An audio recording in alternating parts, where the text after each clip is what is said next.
অনেকেই আছে একদম পারফেক্ট ফিগার, তারা জানে না কিসের সাথে কি পড়তে হয়, ওয়েস্টার্ন ড্রেসের সাথে টিপ পরে থাকে। মানুষের পা চাটে ঘুরে পা চাটা মানুষ না কোনোদিন কোথাও টিকতে পারে না। পা চাটা মানুষ সারাদিন পাই চাটবে, মানুষের পা চাটে সব জায়গায় চাটে এরা।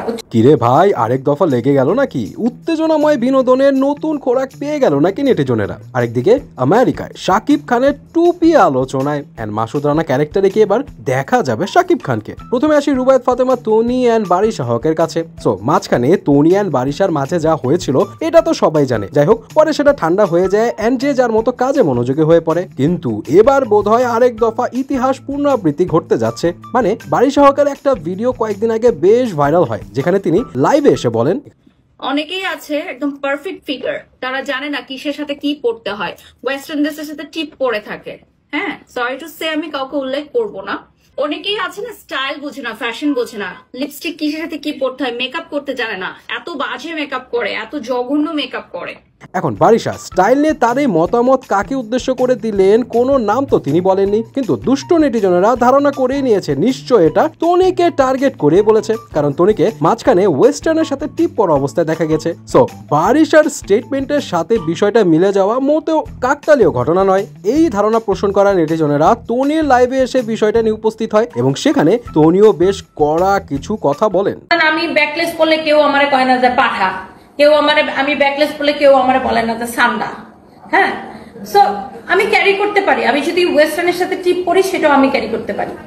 এছাড়া তিনি আরো কিছু বিস্ফোরক মন্তব্য করেন। সে নায়িকাদের সাথে, ওই গো প্রমোটারটা নায়িকাদের সাথে নোংরামি করে, সে অপু বিশ্বাসকে নিয়ে নোংরামি করে, বুবলি আপুকে নিয়ে নোংরামি করে, সে পরিমণি আপুকে নিয়ে নোংরামি করে। এর কাজই হচ্ছে মানে আরো অনেক নায়িকাদেরকে নিয়ে এসে নোংরামি করে আর মানুষের পা চাটে ঘুরে। পা চাটা মানুষ না কোনোদিন কোথাও টিকতে পারে না। পা চাটা মানুষ সারাদিন পাই চাটবে, মানুষের পা চাটে সব জায়গায় চাটে এরা।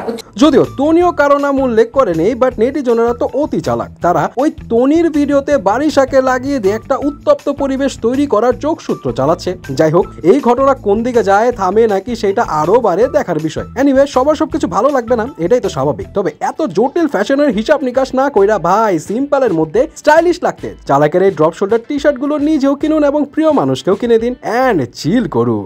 এদিকে শাকিব খানের ফ্যাশন এখন এমন লেভেলে পৌঁছে গেছে যে তার ক্যাপ নিয়েও এখন আলোচনা হয়। রিসেন্টলি আমেরিকায় যে তার কিছু ক্লিক ভাইরাল হয়, যেখানে শাকিব খানকে এই স্টাইলিশ ক্যাপ পরতে দেখা যায়। বাট নেটিজনেরা খোঁজাখুঁজি করে যখন এই ক্যাপের দাম সম্পর্কে জানতে পারে, তখন একটু অবাক হয়ে যায়। প্রায় 41,000 টাকা এই ক্যাপের দাম। আরে ভাই, মেগাস্টার বলে কথা, লাখ টাকা টুপি পরার ক্ষমতা রাখে। এদিকে তার আমেরিকা যাবার পর নানা রকম বাস তো উঠছেই। তার মধ্যে একটা হলো মাসুদ রানা নিয়ে বানানো মুভি MR9 এর ডিরেক্টর আসিফ আকবরের সাথে নাকি শাকিব খান মিটিং এ বসেছেন এন্ড হতে পারে মাসুদ রানা হয়ে সামনে বড় পর্দায় শাকিব খানকে দেখা যাবে। যদি এটা গুঞ্জন, দেখা যাক কি হয়।